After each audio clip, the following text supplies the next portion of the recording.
તો જે વચન આપણે ગયા વખતે જોઈ ગયા છે તેની ઉપર આગળ વધીશું. મુખ્ય જે ભાગ હતો તે આપણે જો નવા છે તેઓના માટે થોડોક જ રિપીટ કરીશ કે આપણે સર્વને પ્રભુ ઈસુ ખ્રિસ્તની સંગતમાં બોલાવવામાં આવ્યા છે. બહુ પડઘા પડે છે કે સંભળાય છે? પડઘા પડે છે કે સંભળાય છે? બરાબર, ક્લિયર અવાજ ક્લિયર આવે છે કે પડઘા પડે છે? અચ્છા, તો પ્રભુ ઈસુ ખ્રિસ્તની સંગતમાં આપણને બોલાવ્યા છે. શરૂઆતમાં આપણે જોઈ ગયા કે સંગત એટલે શું છે અને સંગતને માટે દેવનો ઈરાદો અને મનસૂબો શું છે. હું રિપીટ નથી કરવાનો. જો તમે ચાહો છો તો આવનાર જે ભૂતકાળના જે વિડીયો છે, જે ગયા બુધવારના, મહેરબાની કરી મોબાઈલ બંધ રાખશો તમારો અથવા તો સાયલેન્ટ કરી દો. તો જે આપણે ગયા વખતે જોઈ ગયા છે જેને રિપીટ નથી કરવાનો, પરંતુ જો તમે ચાહો છો તો તમે યુટ્યુબની ઉપર વિડીયો છે આના સંદર્ભમાં 2 વિડીયો તમે જઈને ઘરે જોજો. હવે આપણે આગળ જવાના છે જેથી કરીને આપણો સમય પણ બચે. તો પ્રભુ ઈસુ ખ્રિસ્તની સંગત ગયા વખત આપણે જોઈ ગયું કે કોની સંગતમાં આપણને બોલાવવામાં આવે છે. આપણને ઈસુ ખ્રિસ્તની સંગતમાં બોલાવવામાં આવ્યા છે. કોણ છે ઈસુ ખ્રિસ્ત? તેની ઉપર આપણે ગયા વખત જોઈ ગયા છે. ઈસુ ખ્રિસ્ત કે જે દેવનો સનાતન પુત્ર છે, અનંત કાળનો પ્રભુ છે, અનંત કાળનો એના માટે એટલે એની ઇટર્નિટી વિશે, હિઝ ઇટર્નિટી, ઈસુ ખ્રિસ્ત કોણ છે તે વિશે આપણે ગયા બુધવારે જોઈ ગયા છે. એનું જે વૈભવ છે, એનો જે ગૌરવ છે, એનો જે મહિમા છે તે આપણે જોઈ ગયા. 4 મુદ્દા આપણે જોયા હતા, જો તમારામાંથી કોઈને યાદ હોય તો. સૌથી પહેલાં આપણે શું જોયું હતું ઈસુ ખ્રિસ્તના વિશે? હિઝ ઇટર્નિટી, એની સનાતનપણું. શું જોઈ ગયા આપણે? સનાતન, તે આદિ છે. શું જોઈ ગયા આપણે? આદિ છે, તે શરૂઆત છે. કશું જ નહોતું તે પહેલાંથી આપણો પ્રભુ ઈસુ છે, તે આપણે જોઈ ગયા. સેકન્ડલી આપણે શું ગયા? તે સગડાનો વારસ છે. તમે લખેલું કે નહીં? લખો લખો લખો, ભૂલી જશો. બીજું શું જોઈ ગયા આપણે?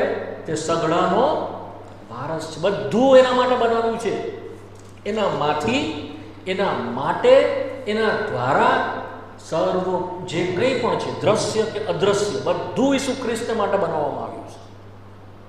બરાબર, તે આદિ છે, સર્વથી પહેલો તે છે, તેના માટે બધું બનાવ્યું, એટલે સગડાનો વારસો છે. અને દેવે તેને ઠરાવ્યો છે. ડિવાઇન અપોઇન્ટમેન્ટ કહેવામાં આવે છે. દૈવીય નિમણૂક પ્રભુએ તેને કરી છે, ઠરાવ્યો છે. શેનું શું ઠરાવ્યો છે? બધાનો તે વારસ છે. એ આપણે જોઈ ગયા તે વખતે. ત્રીજું આપણે જોઈ ગયા કે દેવે બધી વસ્તુઓને ભેગી કરીને એની અંદર મૂકી દીધી છે, ઈસુ ખ્રિસ્તની અંદર. એફએસસીના પત્રના 1 અધ્યાયની 9મી કલમમાં આપણે વસ્તુ જોઈ ગયા છે. બધી વસ્તુનો સમ એટલે સરવાળો એટલે બધું ભેગું કર્યું પ્રભુએ. બધું જે કંઈ પણ છે એ ભેગું કરીને ઈસુ ખ્રિસ્તમાં, એના વાલા દીકરાની અંદર બધું પ્રભુએ મૂકી દીધું છે. બાપે, દેવ બાપે. એ આપણે જોઈ ગયા. ત્રીજું. ચોથું યાદ છે? દેવે તેને બધાની ઉપર મૂક્યો છે.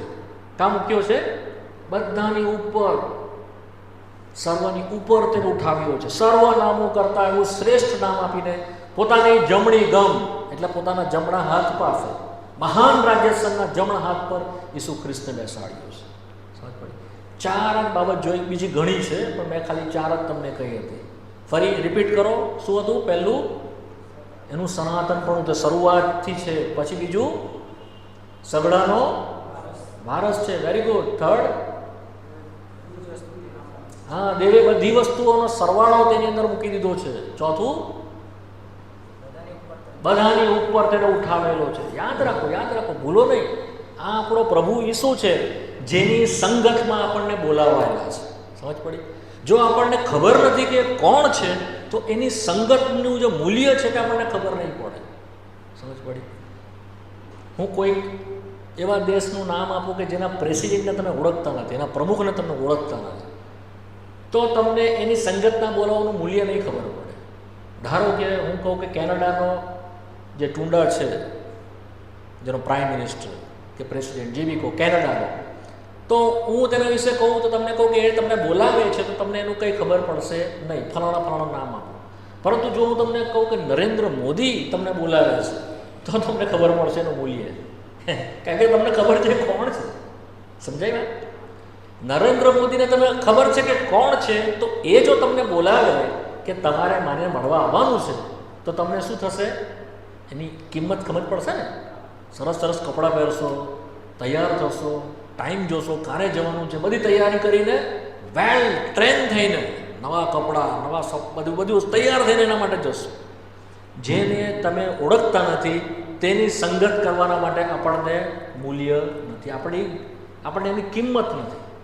માટે આપણે ગઈ વખતે જોઈ ગયા. બરાબર? આજે આપણે જોવાના છે કે જેઓને દેવે બોલાવ્યા તેઓ કોણ છે. કોને દેવ બોલાવે છે?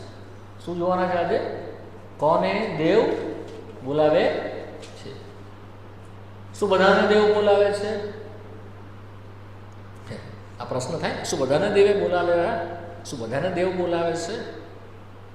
આજ સવારે, આજ સાંજે પ્રભુએ કૃપા આપે બધા વાતોને સમજવાના માટે આપણા આંતરચક્ષુને ખોલે. જે કલમો આપણે વાંચી ગયા તે પ્રમાણે કહે છે કે દેવે તેઓને તેડ્યા, કે ઈસુ ખ્રિસ્તની સંગતમાં તેઓ આવે. કોણ? આ તેડું જે છે એ સ્વર્ગીય તેડું છે. આ જે તેડું છે તે ઉચ્ચ તેડું છે. આ જે તેડું જે છે તે પવિત્ર તેડું છે. દેવના વચનમાં 3 વસ્તુ લખવામાં આવી છે, તમે લખી લો. એક છે ઇઝ અ હેવનલી કોલિંગ, સ્વર્ગીય તેડું છે. બીજું જે છે ધ હાઈ કોલિંગ, ઉચ્ચ તેડું છે. અને third it is a Holi calling. શું છે? પવિત્ર તેડું છે. આ જે તેડું જે છે, તેડું એટલે શું? તમને બોલાવ્યા. તેડું સમજ પડે ને? તેડું કોલિંગ એ શું છે? પવિત્ર છે, ઉચ્ચ છે અને સ્વર્ગીય છે. એ દેવે આપણને બોલાવ્યા છે. તો જેઓને તે અગાઉથી જાણતો હતો, જેઓને તે અગાઉથી જાણતો હતો, જેઓના વિશે તેણે અગાઉથી ઠરાવ્યું, તેઓને તેણે બોલાવ્યા. સમજ પડશે? ફરી કહું છું. જેઓને તે અગાઉથી જાણતો હતો, જેઓના વિશે તેણે ઠરાવ્યું, તેઓને તેણે બોલાવ્યા. અને જેઓને તેણે બોલાવ્યા તેઓને તેણે મહિમાવાન પણ કર્યા. રોમિયોનો પત્ર 8મો અધ્યાય. રોમિયોનો પત્ર તેનો 8મો અધ્યાય 29મી કલમથી લઈને 30મી કલમ સુધી વાંચવાના છે. 29 વાંચો. કેમ કે જેઓને તે અગાઉથી જાણતો હતો, જેઓને તે અગાઉથી જાણતો હતો, આ પહેલી બાબત. પછી તેઓને વિશે તેણે અગાઉથી ઠરાવ્યો પણ. અગાઉથી ઠરાવ્યું.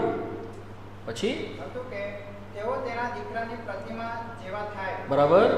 જેથી તે ઘણા ભાઈઓમાં જ્યેષ્ઠ થાય. બરાબર. 30મી કલમ. વળી જેઓને તેણે અગાઉથી મુક્કર કર્યા. હા, મુકરર કર્યા. મુકરર કર્યા એટલે ઠરાવ્યા. પછી તેઓને તેણે તેડ્યા પણ. તેઓને તેણે તેડ્યા. અને જેઓને તેણે તેડ્યા, અને જેઓને તેડ્યા તેઓને તેણે ન્યાયી પણ ઠરાવ્યા. તેઓને ન્યાયી ઠરાવ્યા. અને જેઓને તેણે ન્યાયી ઠરાવ્યા, જેઓને ન્યાયી ઠરાવ્યા તેઓને તેણે મહિમાવંત પણ. તેઓને મહિમાવાન પણ કર્યા. ક્લિયર? સમજ પડી? જેઓને તે અગાઉથી જાણતો હતો. ક્યારથી જાણતો હતો? પૃથ્વીના મંડાણ અગાઉથી. ત્યારે કંઈ નહીં બનેલું, કશું જ નહીં, ત્યારથી તે મને ને તમને જાણે છે, ઓળખે છે નામથી. આ દેવનું વચન છે, મારી વાત નથી, દેવનું વચન. ત્યારથી તે તેઓને જાણતો હતો. જેઓને જાણતો હતો તેઓના વિશે તેણે શું કર્યું? ઠરાવ્યું. ઠરાવ્યું એટલે આમ થાવ. શું કર્યું? ઠરાવ્યું એટલે આમ થાવ. પછી શું કહે? જેઓને ઠરાવ્યું તેઓને તેણે, જેઓને મુકરર કર્યા તેઓને શું કર્યું? એણે તેડ્યા. સમજ પડી? તો કોલિંગ જે છે તેના માટે ઠરાવેલા હતા, તેઓને કોલિંગ છે. જેઓને ઠરાવેલા હતા તેઓને તે જાણતો હતો. હવે તમને એમ થશે કે આ તો દેવ તો પક્ષપાતી કહેવાય. દેવ તો પક્ષ કર્યો છે. જ્યારે પ્રભુનું વચન શું કહે છે? દેવમાં પક્ષપાત નથી. દેવ કદી પક્ષપાત નથી. પણ દેવના પૂર્વ જ્ઞાન પ્રમાણે, તેના સંકલ્પ પ્રમાણે તેણે અગાઉથી જોયું. તેણે શું કર્યું?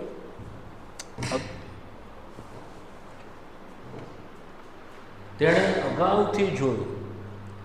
આ વ્યક્તિની પાસે, ફલાણી વ્યક્તિની પાસે સુવાડતા જશે. આ વ્યારા નામના ગામમાં, આ બોરખડી નામના ગામમાં, આ લીમરડા નામના ગામની અંદર, આ ઊંચાવાડાના ગામની અંદર ફલાણે સમયે સુવાડતા જશે. સુવાડતા સાંભળીને આ વ્યક્તિ પસ્તાવો કરશે. આ વ્યક્તિ પસ્તાવો કરશે ને મારી પાસે આવશે. અગાઉથી પ્રભુ જાણતો હતો કોણ આવશે, કોણ નહીં આવશે, કોણ પસ્તાવો કરશે, કોણ પસ્તાવો નહીં કરશે. એ અગાઉથી તેણે જાણ્યું. વાંચ્યું ને, તે અગાઉથી તેણે જાણ્યું. અને જેણે પસ્તાવો કર્યો, જેણે પ્રભુને સ્વીકાર કર્યો, જે પ્રભુને સ્વીકારવાનો છે, એ અગાઉથી જાણીને તેણે ઠરાવી દીધું. આ વાત છે, તેણે ઠરાવી દીધું કે આમ થાવ, હવે આ પ્રમાણે બનશે, એવું એણે ઠરાવ્યું. અને એ ઠરાવ્યું માટે એણે કોલિંગ આપ્યું. સમજ પડી? દેવમાં પક્ષપાત નથી. જે એ સ્વીકારવાનો નથી તેઓને પ્રભુએ તેડેલા જ નથી. આ વાત છે. જેઓ સ્વીકારવાના છે પહેલેથી પ્રભુએ જોયું છે, માટે દેવે એ લોકોને તેડ્યા છે. તો બીજો એક પ્રશ્ન થાય એની અંદર, તો સુવાર્તા શા માટે કરવી જોઈએ? પ્રભુ તો પહેલાંથી જ જાણતો હતો કે ફલાણી વ્યક્તિ તાણ પામવાની છે, તો મહેનત શું કામ કરવી? સુવાર્તા શું કામ કરવી? હું ગમે એટલું કહેવા, એ તો માનવાના જ નથી, એ તો સુવાર્તા સ્વીકાર કરવાના જ નથી, એ તો બચવાના જ નથી. એમ થાય ને પ્રશ્ન. તો દેવ તો અગાઉથી ઠરાવી દીધેલું છે, તો શું કામ મહેનત કરવી? આ બોરકડીમાંથી 5 જ જણ બચવાના છે કે 50 જ જણ સ્વીકાર કરવાના છે, તો શું કામ આખા ગામની અંદર મહેનત કરીએ? શું કામ સુવાર્તા આપીએ? એમ પ્રશ્ન થાય ને. હે ના ના, એવું નથી. એવું નથી. દેવ સર્વને તક આપવા માંગે છે.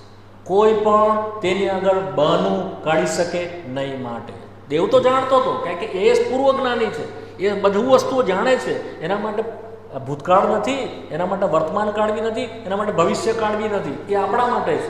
કારણ કે મેં તો લાસ્ટ ટાઈમ કીધું, આપણે ટાઈમમાં છે, સમયમાં આપણે છે. આપણને ભૂતકાળ લાગે છે, આપણને વર્તમાન કાળ લાગે છે, આપણને ભવિષ્યકાળ લાગે. દેવ તો બધું એમ જ છે. પહેલો દિવસ બી એની આગળ એમ જ છે, હમણાંનો દિવસ બી એમ જ છે, ને છેલ્લો દિવસ જે થશે તે પણ એની સામે તો એમ જ છે. આપણો દેવ ભૂતકાળ, વર્તમાનકાળ કે ભવિષ્યકાળમાં જીવતો નથી. એ આખું ઉપર જ છે. તો દેવે તો અગાઉથી જોયું છે, ઠરાવ્યું છે, અને પસંદ કર્યા છે, બોલાવ્યા છે. પરંતુ એ અન્યાયી દેવ નથી, માટે બધાને તને તક આપી છે. બરાબર? બીજું, આપણે પૂર્વજ્ઞાની નથી, આપણને ખબર નથી પ્રભુએ કોને બોલાવ્યા છે. માટે આપણે બધાના માટે સુવાર્તા આપીએ છીએ, આપણે બધાને માટે પ્રભુનું વચન આપીએ છીએ. સમજ પડી ગઈ વાતમાં? તો જેઓને તેનો સ્વીકાર કરનારા છે તેઓને તેણે અગાઉથી જાણ્યા, અને જાણીને તેઓને તેડ્યા. તો તેડતા પહેલાં કોનામાં તેડ્યા? તેણે ઈસુ ખ્રિસ્તમાં તેડ્યા. શાના માટે તેડ્યા? એની સંગતના માટે. હવે અહીંયા આગળ જે શબ્દ લખવામાં આવ્યો છે, તેના દીકરાની પ્રતિમા જેવા તેઓ થાય. આ એનું મનસૂબો છે. એના દીકરાની પ્રતિમા જેવા એટલે ઈસુ ખ્રિસ્ત જેવા આપણે બધા થઈએ, એવી તેની ઈચ્છા છે. તો હવે ઈસુ ખ્રિસ્તના જેવા થવાના માટે એની સંગતમાં બોલાવેલા છે. સમજ બરાબર? સમજ્યા? ઈસુ ખ્રિસ્ત સાથે રહેવા દ્વારા જ આપણે એના જેવા બનતા જઈએ છીએ. એની સાથેની ગાઢ ઇન્ટિમેટ ફેલોશિપ દ્વારા જ આપણે તેના જેવા બનતા જઈએ છીએ. સમજ પડી? તો એના માટે દેવે આપણને બોલાવ્યા. આપણે ઘણી બધી જગ્યાએ દેવના વચનની અંદર વાંચીએ છીએ કે દેવે બોલાવ્યા. જોઈ લો, રૂમી 1:6 તો વાંચી ગયા આપણે, ફરી વાંચીશું. રૂમી 1:6, રૂમીઓનો પત્ર, રોમનોનો પત્ર, પહેલો અધ્યાય 6ઠી કલમ. ઝડપથી વાંચી જાઓ અને તમે કલમ લખતા જજો. તેઓમાંના તમે પણ ઈસુ ખ્રિસ્તના થવાને તેડાયેલા છો. હા, તમે પણ ઈસુ ખ્રિસ્તના થવાને તેડાયેલો છો. બરાબર સમજો. સંગત એ બીજું કંઈ નથી, આપણે ઈસુ ખ્રિસ્તના થઈ જઈએ. જેમ પત્ની પતિની થઈ જાય હંમેશના માટે, એના પર પૂરો હક રહી જાય, એટલા માટે ઈસુ ખ્રિસ્તના થવાના માટે આપણને બોલાવ્યા છે. ગલાતીઓનો પત્ર, તેનો પહેલો અધ્યાય અને તેની 6ઠી કલમ. ગલાતી 1:6 વાંચો. 185 નંબરના પાના ઉપર વાંચો. ગલાતીઓનો પત્ર, પહેલો અધ્યાય 6ઠી કલમ. જેણે તમને ખ્રિસ્તની કૃપાથી બોલાવ્યા. બસ એટલું જ. હવે વાંચો 15મી કલમ. વાંચ્યું? 15મી કલમ. હા હા, હવે બોલાવવાના માટે તેણે શું આપી? કૃપા આપી. આપણે પોતાની મેળે તેની પાસે આવી શકતા નહોતા, કારણ કે આપણે જાણતા નહોતા કે તેણે અગાઉથી આપણને જાણેલા છે, અગાઉથી આપણને ઠરાવેલા છે. આપણને તો ખબર નહોતી. આપણે તો જગતમાં ખોવાયેલા હતા, આ જગતની અંદર રહેતા હતા, પણ તેણે કૃપા કરી કે જેથી કરીને આપણે ઈસુ ખ્રિસ્તની પાસે આવીએ. શાના માટે પ્રભુ બોલાવ્યા? પહેલું પિત્તર તેનો 5મો અધ્યાય 10મી કલમ. પહેલું પિત્તર 5 અને 10 વાંચો. સર્વ કૃપાનો દેવ, હા. જેણે ખ્રિસ્તમાં તમને પોતાના સર્વકાળના મહિમાને સારું બોલાવ્યા છે. બસ, સર્વકાળના મહિમાના માટે બોલાવ્યા. પહેલા બોલાવ્યા કૃપાથી બોલાવ્યા, અને શાના માટે બોલાવ્યા? સર્વકાળનો મહિમાના માટે, ફોર ઇટર્નલ ગ્લોરી. આ પૃથ્વી પર થોડાક દિવસોના માટે નહીં, પૃથ્વી ઉપર સારા વાના થોડાક દિવસના માટે નહીં, આ કૃપા પૃથ્વી ઉપર જ આપણે ચાખીએ એટલા માટે નહીં, પણ અનંત કાળમાં જે મહિમા છે તેના માટે તેણે બોલાવ્યા. પહેલું થેસલોનિકી 2 અધ્યાય ને 12મી કલમ. પહેલું થેસલોનિકી 2 અધ્યાય 12મી કલમ.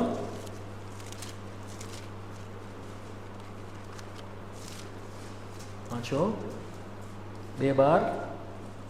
પહેલું થેસલોનિકી 202 નંબરના પાના ઉપર, નવા કરારમાં. વાંચો. એ માટે કે હા. દેવ જે તમને પોતાના રાજ્ય તથા મહિમામાં તેડે છે, હા. તેને યોગ્ય તમે ચાલો. હા, અહીંયા કહે છે રાજ્યમાં તેડે છે, અને પછી શું કહે છે? મહિમામાં તેડે છે. ઓકે. 4થો અધ્યાય તેની 7મી કલમ. કેમ કે દેવે આપણને અશુદ્ધતાને સારું નહીં, હા. પણ પવિત્રતામાં તેડ્યા છે. અશુદ્ધતા માટે નહીં, પવિત્રતા માટે તેડે. હવે બરાબર થોડુંક ધીમેથી સમજવા પ્રયત્ન કરીએ. બધી જગ્યાએ જો તમે વાંચ્યું, કૃપાથી બોલાવ્યા. શાના માટે બોલાવ્યા? એના રાજ્યના માટે, એના મહિમાના માટે, એના પવિત્રતાના ભાગીદાર થવાના માટે. આ બધાના માટે દેવે આપણને બોલાવ્યા. અશુદ્ધતામાંથી કાઢીને આપણને પવિત્રતાના માટે બોલાવ્યા. અંધકારમાંથી કાઢીને આપણને પ્રકાશમાં બોલાવ્યા. પહેલું પિત્તર 1 ને 2 ને 9.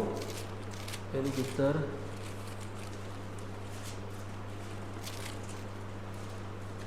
2 અને 9. પણ તમે તો પસંદ કરેલી જાતિ, હા. રાજમાન્ય યાજક વર્ગ, હા. પવિત્ર પ્રજા હા. તથા પ્રભુના ખાસ લોક છો, હા. કે જેથી જેણે અંધકારમાંથી પોતાના આશ્ચર્યકારક પ્રકાશમાં આવવાનું આમંત્રણ આપ્યું છે. અંધકારમાંથી શેમાં આવવાનું આમંત્રણ આપ્યું? પ્રકાશ. પ્રકાશમાં આવવાનું. તો અંધકારમાંથી બોલાવ્યા. શાના માટે? એના આશ્ચર્યકારક પ્રકાશ. એમ લખ્યું છે માર્વલસ લાઇટ. માર્વલસ લાઇટ એટલે ખબર તમને? એનો ચાલવાથી પડછાયો પણ પડતો નથી એવો એ પ્રકાશ છે. પ્રભુનું વચન કહે છે પહેલું યોહાન પહેલા અધ્યાયમાં, તે પ્રકાશોનો પિતા છે, the father of the lights. જે આખો પ્રકાશ છે તેનો પણ એ પિતા છે. હજારો સૂર્ય પણ એની સામે ઝાંખા પડે એવો તે પ્રકાશ છે. તો અંધકારમાંથી આપણને કાઢ્યા. શાના માટે? એના આશ્ચર્યકારક પ્રકાશમાં આવવાના માટે. મહિમાના માટે બોલાવ્યા. આપણે મહિમાના માટે કેમ બોલાવ્યા? કારણ કે આપણે શરમમાં હતા, આપણે પાપમાં હતા, આપણે શ્રાપની નીચે હતા, આપણે અશાંતિમાંથી અવિશ્રાંતિમાંથી, એટલે વિશ્રામનો તો એવી જગ્યાએ રેસ્ટલેસમાંથી વિશ્રાંતિના માટે બોલાવ્યા, શાંતિના માટે બોલાવ્યા, આનંદને માટે બોલાવ્યા. અને ત્યાં વાંચી ગયા અશુદ્ધતાને સારું નહીં, પણ પવિત્રતાના માટે બોલાવ્યા. તો આ બધી વસ્તુ શું બતાવે છે? એક જગ્યાએથી બીજી જગ્યાએ આપણને ટ્રાન્સફર કર્યા. શું કર્યા છે? પોઝિશન જે આપણી છે તે ચેન્જ કરવાની છે તેને. જો મારે એક જગ્યાએથી બીજી જગ્યાએ જવું હોય તો મને અહીંયાથી ઉંચકીને બીજી જગ્યાએ મૂકવો પડે, કે મારે જવું પડે. તો પોઝિશન જે છે મારું, ડાયરેક્શન જે છે મારું પ્લેસ છે તે બદલાય છે. તેડું શું છે? Change of position. તેડું શું છે? જગ્યાની અદલા બદલી છે. સમજ પડી? તેડું શું છે? એક જગ્યાએથી બીજી જગ્યાએ બોલાવેલા છે. હવે આ આમંત્રણ, અહીંયા આગળ વર્ડ વાપરવામાં આવ્યો છે, બધી જગ્યાએ આમંત્રણ નથી પણ તેડું શબ્દ છે. આમંત્રણ એટલે invitation, but calling it is not invitation. બધી જગ્યાએ ઇંગ્લિશમાં શું છે? કોલિંગ, કોલ એમ છે ઇંગ્લિશમાં બધી જગ્યાએ. અહીંયા આગળ આમંત્રણ શબ્દ લખ્યું છે પણ ઇટ્સ પ્રોપર નથી. ઇન્વિટેશન નથી. ઇન્વિટેશન એટલે શું? કદાચ તમારા લગ્ન હોય, વિશાલના લગ્ન હોય ને, વિશાલ કંકોત્રી છપાઈને મને આપે, એ ભાઈ તમે આવજો, મારા લગ્ન છે, આ કંકોત્રી તમે મને આપો. તો હું તમને કશું કહી શકતો નથી કે ભાઈ મને બોલાવજો, કે મને કશું તમે મને કીધું છે, હું આવું પણ અને નહીં પણ આવું. મારાથી અવાય અથવા નહીં પણ અવાય, એ ફિક્સ નથી. ઇન્વિટેશન શું છે? It is not mandatory. શું કહેવાય એને? ફરજવાન નથી, જરૂરી નથી. But calling is different. Calling એટલે શું? જ્યારે તમને લેટર આવે અપોઇન્ટમેન્ટનો, તમારે જવું જ પડે. તમે કદાચ ફોજમાં હો, સૈનિક હો, ને લેટર આવે યુદ્ધ શરૂ થઈ ગયું છે, કમ ઓન ધ ડ્યુટી, આવી જાઓ ફરજ પર, લડવા જવાનું છે, તમારે જવું જ પડે. કોલ લેટર કહેવાય. શું કહેવાય? કેવું લેટર કહેવાય? Call letter. કોલિંગ છે. યાદ રાખજો. બધાને આ નથી અપાયેલું. જેને પ્રભુને ખબર છે પસ્તાવા દ્વારા મારી તરફ ફરવાનું છે, એ શ્યોર છે, એઓના માટે કોલિંગ છે. હવે સમજ પડી વાત? કોલિંગ એ પર્ટિક્યુલર છે, ખાસ છે અને ચોક્કસ છે. એમાં ભૂલ નથી. એમાં પ્રભુએ દેવે કોઈ ભૂલ નથી કરી.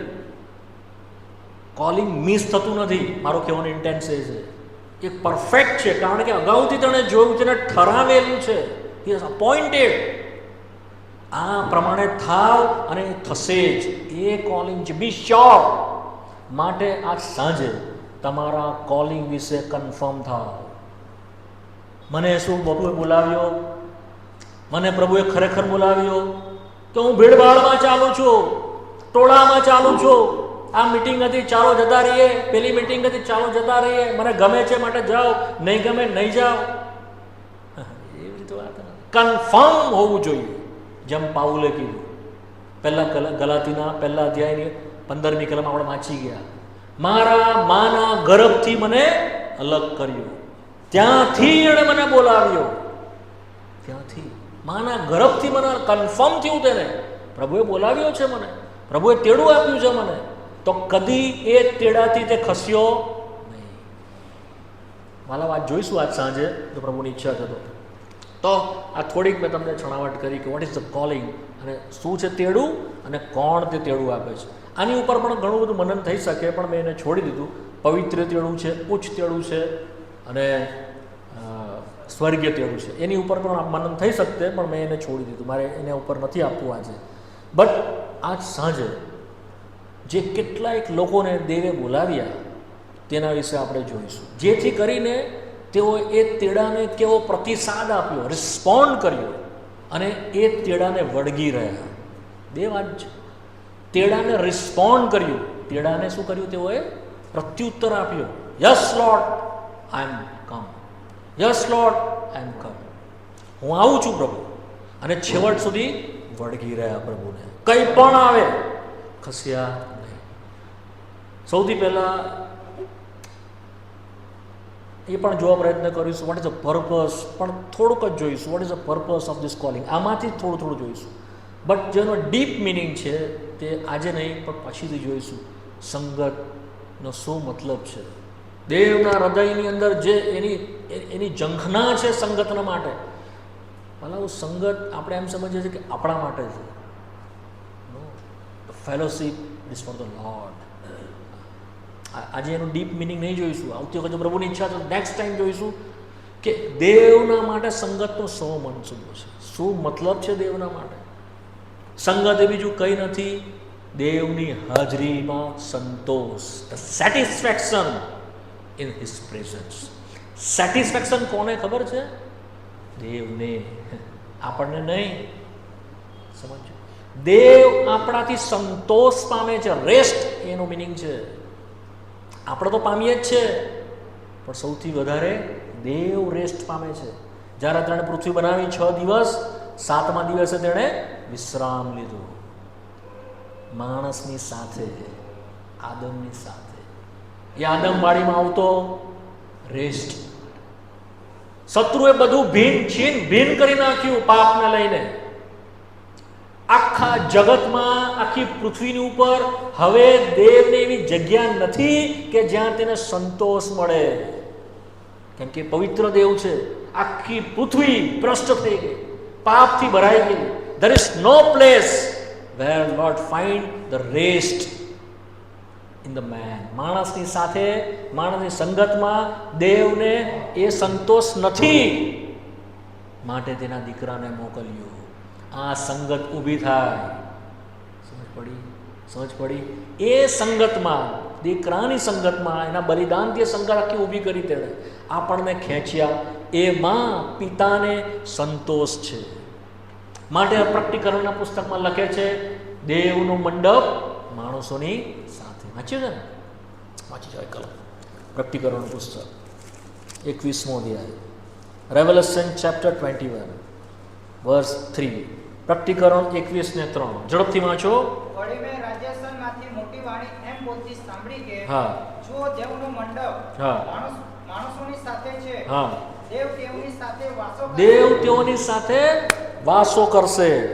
તેઓ તેના લોક થશે. હા અને દેવ પોતે તેઓની સાથે રહીને તેઓનો દેવ થશે. તેઓની સાથે રહીને. આ ઉત્પત્તિમાં તેની મનસા હતી, ઉત્પત્તિથી તેની ઈચ્છા હતી, પહેલા સમયથી. આખું પૂરું થઈ ગયું. આ છેલ્લો સમય આવી ગયો જ્યાં પ્રભુ કહે છે મેં નવું આકાશ નવી પૃથ્વી બનાવી. પહેલી જ કલમમાં ન્યૂ હેવન ન્યૂ અર્થ, ત્યાં આ ફૂલફિલ થશે. તો પૃથ્વી પર પ્રભુ ઈસુ ખ્રિસ્તની સંગત આપણા માટે રાખી. માટે આપણી મધ્યમાં દેવની હાજરી અને દેવનો સંતોષ હોય છે. જો આપણે ખરા અર્થમાં એ સંગત સમજ્યા છે તો આપણી મધ્યમાં તેને સંતોષ છે. આ મતલબ છે આ વાતનો. નહીં તો દેવ આપણી મધ્યમાં સંતોષ નથી. જો આપણી મધ્યમાં ખ્રિસ્તની સંગત છે, જો આપણી મધ્યમાં પ્રભુ છે, પ્રભુની હાજરી છે, તો પિતા એનાથી સંતોષ પામે છે, નહીં તો નહીં. આવી જઈએ ઉત્પત્તિનું પુસ્તક 12મો અધ્યાય, જેનેસિસ ચેપ્ટર 12. ઝડપથી જોઈશું કારણ કે સમય ફટાફટ જાય છે, બને એટલું કવર કરીશું. ઉત્પત્તિનું પુસ્તક 12મો અધ્યાય પહેલી કલમ વાંચો.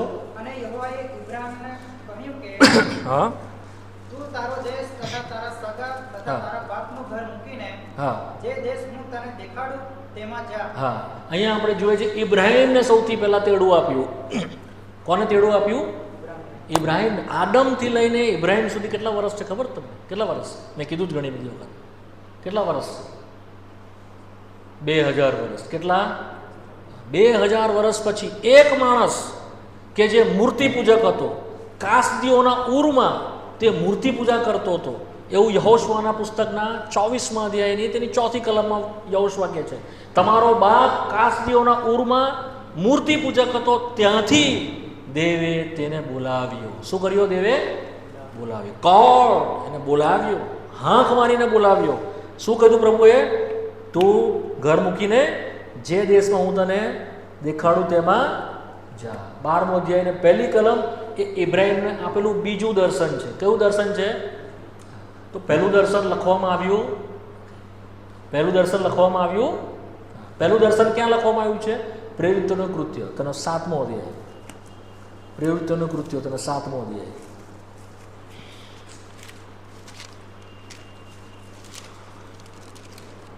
સ્ટેફને આ ભેદને ખોલ્યો. આ મર્મ કોણ ખોલે છે? સ્ટેફન ખોલે છે. 7મો અધ્યાય તેની 2જી અને 3જી કલમ વાંચી જાઓ ઝડપથી. સ્ટેફને કહ્યું કે હા ભાઈઓ તથા વડીલો હા સાંભળો. હા આપણો પૂર્વજ ઇબ્રાહિમ હા હારાનમાં રહેવા આવ્યો તે અગાઉ તે મેસોપોતામિયામાં રહેતો હતો. હા ત્યારે મહિમાવાન દેવે તેને દર્શન દઈને કહ્યું કે કયું? તું તારા દેશમાંથી હા. તથા તારા સગામાંથી નીકળ નીકળ અને જે દેશ હું તને દેખાડું હા તેમાં જઈને રહે. તેમાં જઈને તું આમાંથી નીકળ, તારા બાપના ઘરમાંથી, તારા બાપના દેશમાંથી, સર્વ મૂર્તિ પૂજામાંથી નીકળ અને હું તને જ્યાં મોકલું તે દેશમાં જઈને. આ બીજી વખત તેને દર્શન આપ્યું. સૌથી પહેલાં તેને પ્રભુએ માફ કરજો, આ સૌથી પહેલું દર્શન તેને પ્રભુએ આપ્યું મેસોપોટામિયાની અંદર જે રહેતો હતો. હારાનમાં આવ્યો તે પહેલાં, પરંતુ તેણે શું કર્યું? અડધી વાત માની, અડધી વાત નહીં માની. આવીને કનાન દેશમાં પ્રભુએ કીધું હતું એની જગ્યાએ હારાનમાં આવીને રોકાઈ ગયો. શું કર્યું એણે? હારાનમાં આવીને તંબુ બાંધી દીધો. હારાનમાં એનો પિતા તેરા મરી ગયો. કોણ મરી ગયો? અને પિતા તેરા મરી ગયો. તારે પ્રભુએ 12મા અધ્યાયની પહેલી કલમ જો ઉત્પત્તિમાં લખેલી છે તે દ્વારા ફરી વાત કરી. ઇબ્રાહિમ અહીંયાથી ઊભો હતા, એનો બાપ તેરા મરી ગયો. પછી પ્રભુએ વાત કરવાનો આરંભ કર્યો. ઘણીવાર આપણે અડધું વાત માનીએ છીએ. પ્રભુ કહ્યું આમાંથી નીકળ, આ છોડી દે. આપણે શું કરીએ છીએ? અડધી વાત માનીએ છીએ, અડધું માનતા નથી. ફૂલ કમિટમેન્ટ હોતું નથી, ફૂલ રિસ્પોન્ડ હોતો નથી, કમ્પ્લીટલી ટર્ન આપણે થતા નથી. અડધું જગત તરફ, અડધું સગા તરફ, આપણા જે રીતિ રિવાજો છે, આપણી જે મનગમતી બાબતો છે, થોડું થોડું પાપ પણ, થોડું થોડું પ્રભુ પણ. પૂરી રીતે પ્રભુની તરફ ફરતા નથી, પૂરી રીતે પ્રભુને સોંપાતા નથી, પૂરી રીતે જે કોલિંગ છે તેને રિસ્પોન્ડ કરતા નથી, પ્રત્યુત્તર આપતા નથી. તો પણ પ્રભુ ધીરજવાન છે, દયાળુ છે, પ્રેમાળ છે. ફરીને ફરી વાત કરે છે. ફરી ઇબ્રાહિમ સાથે વાત કરી, પ્રભુએ કહ્યું તું નીકળ. પછી તે આધીન થયો અને નીકળ્યો. હવે જુઓ, બે વાત ત્યાં આગળ લખવામાં આવી છે. તારા સગામાંથી નીકળ, અહીંયાથી નીકળ. પછી શું કહે છે? હું તને જ્યાં બતાવું ત્યાં જઈને રહે. મેં તમને કહ્યું કે પોઝિશન ચેન્જ, તમારી જગ્યા બદલાવાની છે. અહીંયાથી નીકળો, અહીંયા જાઓ. અંધકારમાંથી નીકળો, પ્રકાશમાં જાઓ. પાપમાંથી નીકળો, અશુદ્ધતામાંથી નીકળો, પવિત્રતામાં જાઓ.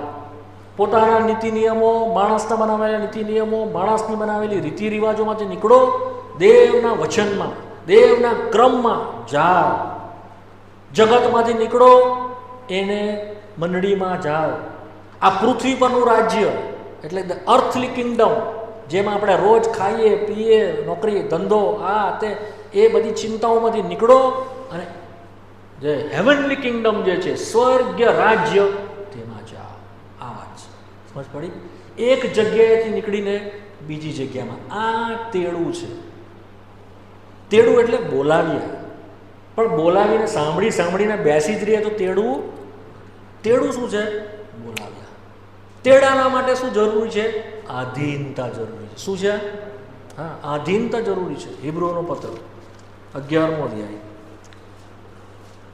8મી કલમ.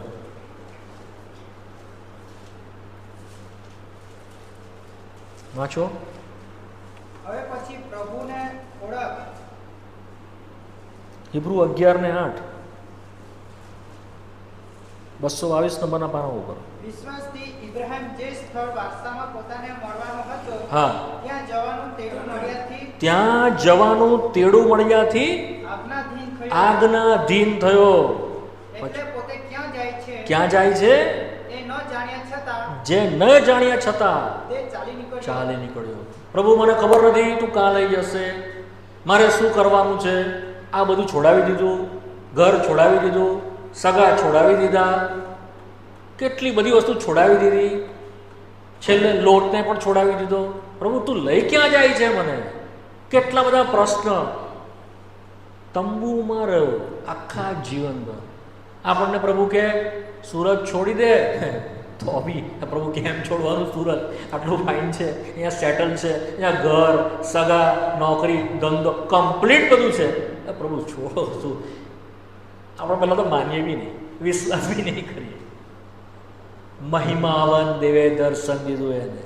ધ ગ્લોરિયસ લોર્ડ અપિયર, એમ લખવામાં આવ્યું છે. કોણ હતું એ? કોણ હતું? ઈસુ ખ્રિસ્ત. Mind carefully. જે સનાતન દીકરો છે તેનો, હી અપિયર્ડ હિમ, એની આગળ દેખાયો, એને પ્રગટ થયો, એને આધીન થયો ઇબ્રાહિમ. આપણે માણસને આધીન થવાની વાત નથી, પ્રભુને આધીન થવાની વાત છે. જો આપણે તેને જોઈએ, જો આપણે તેને પામીએ, તરત જ આપણે એને આધીન થઈએ છીએ. યસ પ્રભુ, જ્યાં કહેશે ત્યાં, જે કહેશે તે, આઈ એમ રેડી. કંઈ હોય કે નહીં હોય, અઘરું છે, અઘરું. It is not easy. સંદેશો આપવો સહેલો છે, સંદેશો આપવો છે. આધીન થવું અઘરું છે. આધીન થવું એ થયો. પ્રભુ એને પુષ્કળ કૃપા આપી. હવે એક અર્થ તરફ જે છે, જે આજની સ્ટડીઝ છે, એની તરફ આપણે ફરી જઈએ, કારણ કે વધારે આના પર વિગતે નથી મારે કહેવું. જે સંગત છે તે એને ધીરે ધીરે સમજ પડવા માંડી. એણે જાણ્યું કે દેવ મને કોઈકની સંગતને માટે બોલાવી રહ્યો છે. જોકે તેનો પોતાનો દીકરો હતો નહીં, તેને પોતાનું સંતાન હતું નહીં, માટે તેણે દેવની પાસે પોતાને સંતાન થાય માટે તેણે માગણી કરી. પ્રભુ, હું એકલો જાઉં છું, હું એમ જ થઈ જઈશ. એલિયાઝર કે જે મારો ચાકર છે તે બધાનો અધિકારી થઈ જશે, સંપત્તિ બધી એની જતી રહેશે. પ્રભુ, તું મને સંતાન આપ. હું નિસંતાન જાઉં છું. પ્રભુએ વચન આપ્યું. 75 વર્ષની ઉંમરમાં પ્રભુએ વચન આપ્યું. 25 વર્ષ પ્રભુએ રાહ દેખાડી, વિશ્વાસની પારખ કરી. 99 વર્ષે પ્રભુએ એને સંતાન આપ્યું. ત્યારે છેલ્લા વર્ષે તો એની વચ્ચેમાં એ પુત્ર વિશે એને પ્રભુ ધ્યાન કરાવતો હતો. તમે બરાબર ધ્યાનથી સમજો. પુત્ર પ્રભુએ આપી દીધો, પણ ત્યાં કહ્યું આ વચનનો દીકરો છે. કોણ છે? વચન. કે વચન આપ્યું દેવે, હું તને દીકરો આપીશ, હું ખચીત તને દીકરો આપીશ, હું તને આપીશ જ આપીશ. વચન પ્રભુ આપ્યું અને એ વચનની ઉપર ઇબ્રાહિમે વિશ્વાસ કર્યો. પણ દીકરાના સંદર્ભમાં હતું. આ શાના સંદર્ભમાં હતું? દીકરાના સંદર્ભમાં. હવે તમે જો ગલાતીના પત્રમાં થોડી માર્મિક વાતો લખી છે, હું થોડી એમ જ કહી દઉં. એ સંતાનો નથી, સંતાન છે. શું છે? અને તે કોના વિશે બોલે છે? ખ્રિસ્તના વિશે બોલે છે. હવે ત્યારે પણ થોડીક સમજ પડી, વધારે નહીં પડી ઇબ્રાહિમને. પરંતુ ઉત્પત્તિના પુસ્તકના 22મા અધ્યાયમાં જ્યારે તે આવી ગયો અને પ્રભુએ કહ્યું હવે આ સંતાનને તું બલિદાન કરી દે, તારા એકના એક દીકરાનું અર્પણ કર. શું કહે છે? ઓનલી બિગોટન, તારો એકનો એક દીકરો. હવે પ્રભુ એને પોતાના દીકરો જે છે એનો શરૂઆતથી એનો દીકરો છે એની તરફ ઇબ્રાહિમનું ધ્યાન ખેંચતા હતા. કયો દીકરો? ઈસુ ખ્રિસ્ત, કે જે તેનો એકનો એક દીકરો છે તેની તરફ પ્રભુનું ધ્યાન ખેંચતા હતા. પ્રભુ એને લઈ ગયા, પણ પ્રભુ એનો વિશ્વાસ વધારતા હતા. પછી ઘણી બધી વાતો લખી. તેણે છરો ઉગામ્યો ત્યાં સુધી તેની કસોટી થઈ. જ્યારે તેણે છરો ઉગામ્યો ત્યારે પ્રભુએ કહ્યું કે હવે થોભી જા, છોકરા પર તારો હાથ નહીં નાખ, કારણ કે હું જાણું છું કે તું મારા પર પ્રેમ રાખે છે. અને પ્રભુએ તરત જ બીજું ઘેટું પ્રોવાઈડ કર્યું. પહાડ પર પૂરું પાડવામાં આવશે. એ કોણ હતું? મોરિયા પહાડ પર પૂરું પાડવામાં આવ્યું. મોરિયા પહાડ જેની ઉપર વધસ્તંભ પર પ્રભુ ઈસુ મર્યો, એ જ મોરિયા પહાડ છે જેની ઉપર દાઉદે જગ્યા ખડી શોધી કાઢી અને એ જ જગ્યા ઉપર સુલેમાને મંદિર બનાવ્યું. એ બીજી કોઈ નહીં, એ પ્રભુની જગ્યા જે શરૂઆતથી ઇબ્રાહિમને પ્રભુએ બતાવી. તો અહીંયા આગળ એને ખબર પડી કે આ એક દિવસ ઈસુ ખ્રિસ્ત વધસ્તંભ પર અહીંયા આગળ આપવામાં આવશે. એની સંગતના માટે તેને પ્રભુએ પ્રકાશ આપ્યો. આ બધી અધ્ધર વાત નથી કરતો, પ્રભુનું વચન છે મારી પાસે. યોહાનની સુવાર્તા 8મો અધ્યાય, જોન ચેપ્ટર 8. યોહાનની સુવાર્તા 8મો અધ્યાય.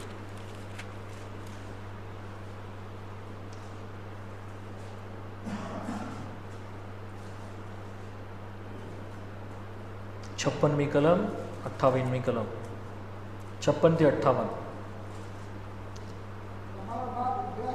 હા, તમારો બાપ ઇબ્રાહિમ મારો સમય જોવાની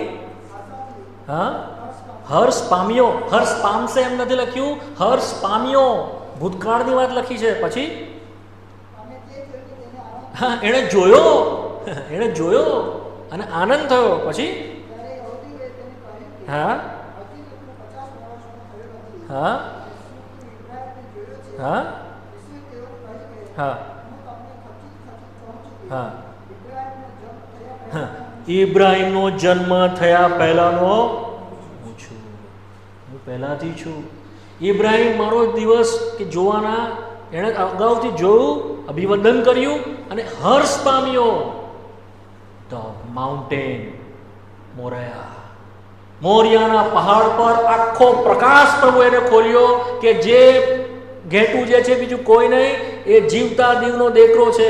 તારો એકનો એક દીકરો તો પ્રભુએ બાદ કરી દીધો, માફ કરી દીધો, કે રહેવા દીધો, પણ મારો દીકરો હું આપીશ જે આખી જગતના માટે, હા તારા પણ માટે બલિદાન થશે.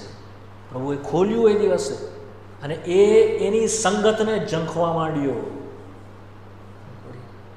ઇબ્રાહિમને પણ ઈસુ ખ્રિસ્તની સંગતમાં બોલાવવામાં આવ્યો છે. એ હું તમને કહેવા માંગુ છું. ફક્ત પૃથ્વી પરની વાતો માટે નહીં કે અહીંયા મોસોપોટેમિયાથી કાઢીને, પૂરમાંથી કાઢીને કનાનમાં જઈને એક દેશ જાતિ બનાવી છે, એટલી વાત નથી. પૃથ્વી પરની વાત નથી.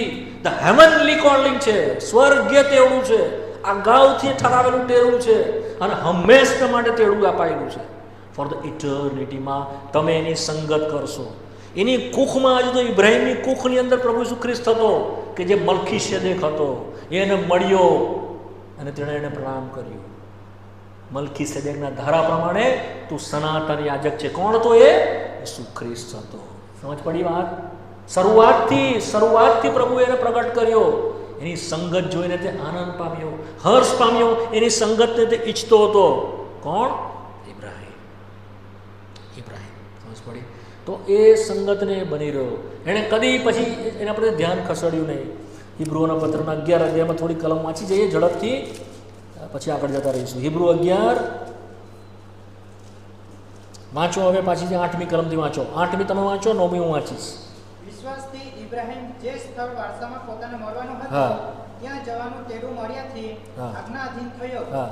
એટલે પોતે ક્યાં જાય છે તે ન જાણ્યા છતાં તે ચાલી નીકળ્યો. હા, વિશ્વાસથી તેણે જાણે કે પરદેશમાં હોય તેમ વચનના દેશમાં પ્રવાસ કર્યો. તે જ વચનના સહવારસ ઈસાક તથા યાકૂબની સાથે તે રાઉટીઓમાં રહેતો હતો. 10મી કલમ. કેમ કે જે શહેરને પાયો છે, હા. જેનો યોજનાર તથા બાંધનાર દેવ છે, હા. તેની આશા તે રાખતો હતો. હા, હવે વાંચો 13મી કલમ. એ સગળા વિશ્વાસમાં મરણ પામ્યા. હા. તેમને વચનોના ફળ મળ્યા નહીં. હા. પણ તેમને વેગળેથી જોઈને તેમનું હા. અભિવંદન હા, કર્યું. અગાઉથી તેઓએ જોયું, દૂર જોયું અને શું કર્યું? અભિવંદન કર્યું. દૂરથી તેઓએ જોયું, પછી પોતા વિશે પોતા વિશે કબૂલ કર્યું કે કર્યું. અમે પૃથ્વી પર પરદેશી તથા પ્રવાસી છીએ. હા, કનાન નહીં, પૃથ્વી પર તો અમે ખાલી મુસાફિર છે. માટે તંબુમાં રહ્યા તેઓ. પછી 14મી કલમ. કેમ કે એવી વાતો કરનારા સાપ દેખાડે છે કે દેખાડે છે. તેઓ હા, સ્વદેશની શોધ કરે છે. જે દેશમાંથી તેઓ 16મી કલમ. પણ હવે તેઓ વધારે સારા દેશની હા. એટલે સ્વર્ગીય દેશની ઈચ્છા રાખે છે. હા. માટે દેવ તેઓનો દેવ કહેવાતા શરમાતો નથી. હા. કેમ કે તેણે તેઓને સારું હા. એક શહેર તૈયાર કર્યું છે. તેઓને ત્યાંથી ધ્યાન ખસેડવામાં આવ્યું અને સ્વર્ગીય બોલાહટ, તેડું, કોલિંગ, એની ઉપર તેઓએ ધ્યાન મૂક્યું. અહીંયાના માટે નથી પ્રભુએ મને બોલાવ્યો, હંમેશના માટે તમે જુઓ છો સુવાર્તાની અંદર જ્યારે પેલો લાઝરસ મરી ગયો, જે ભિખારી હતો, અને તેને લઈ જવામાં આવ્યો. ક્યાં તે ગયો? ઇબ્રાહિમની ગોદમાં.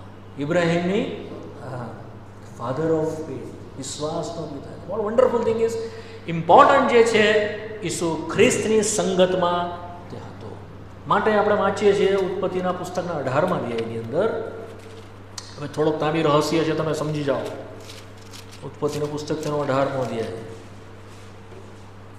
પહેલી કલમ વાંચો. અને બપોરને વખતે તે હા. તંબુના બારણામાં બેઠો હા. હતો. ઇબ્રાહિમ. હા, પછી ત્યારે યહોવાએ મામરેના એલોન ઝાડની પાસે તેને દર્શન આપ્યું. હા, અહીંયા શું લખે છે? યહોવાએ તેણે દર્શન દીધું. અચ્છા, પછી વાંચો. અને તેણે આંખો ઊંચી કરીને જોયું, અને જોયું. તો જુઓ, હા. 3 પુરુષ તેની પાસે ઊભા હતા. 3 પુરુષ તેની પાસે ઊભા હતા. અને તેમને જોઈને તે તેઓને મળવાને તંબુના બારણામાંથી દોડ્યો. હા, દોડ્યો તરત એને મળવા. પછી શું કીધું? ને પ્રણામ કરીને કહ્યું કે કહ્યું, મારા સ્વામી, સ્વામી. જો તારી દ્રષ્ટિમાં હું હવે કૃપા પામ્યો હા. હોઉં, તો તું તારા દાસ પાસેથી જતો ન રહીશ. હા, ચોથી કલમ. હવે થોડું પાણી લાવવા દો. થોડું પાણી લાવવા દો. ને તમે પગ ધુઓ. પગ ધુઓ. ને ઝાડ તળે આરામ લો. અને હું થોડી રોટલી લાવું. રોટલી લાવું. ને તમે તમારા મન ખુશ કરો. મન ખુશ કરો. પછી તમે આગળ જજો. પછી જજો. કેમ કે એ જ વાસ્તે તમે તમારા દાસ પાસે આવ્યા છો. હા. અને તેઓએ કહ્યું કે હા. જેમ તેમ કહ્યું છે તેમ કર. આના જ માટે તમે આવ્યા છો એવું ઇબ્રાહિમે કીધું. 3 વ્યક્તિ આવેલી. કેટલી આવેલી? 3 વ્યક્તિ આવી.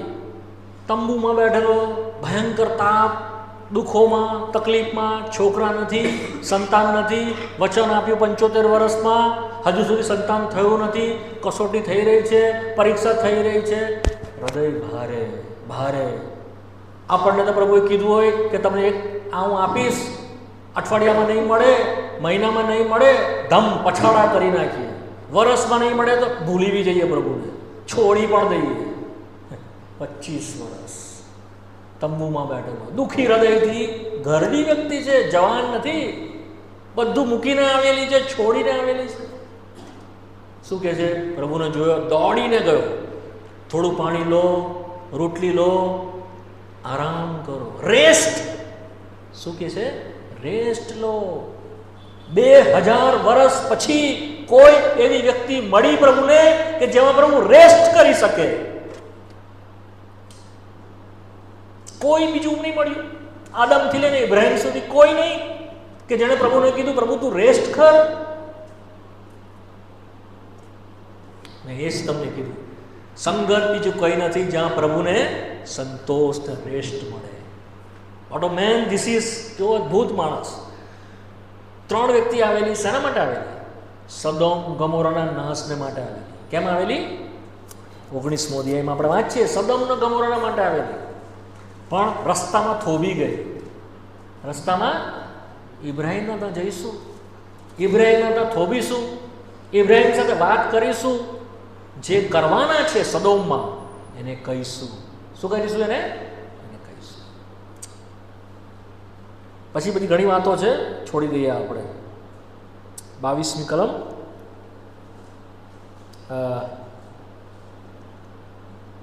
16મી કલમ વાંચો. 18મો અધ્યાય 16મી કલમ. અને તે પુરુષો ત્યાંથી ઉઠ્યા અને તેઓએ સદોમની ગમ જોયું. હા, અને ઇબ્રાહિમ તેમને વાળવા તેઓની સાથે ગયો. હા, ઇબ્રાહિમ તેઓને વડાવવા માટે ગયો 3 જણોને. પછી તેઓએ બધી વાત કરી કે અમે સદોમ ગોમોરાનો નાશ કરીશું, ફલાણું ફલાણું ફલાણું. હવે વાંચો 22મી કલમ.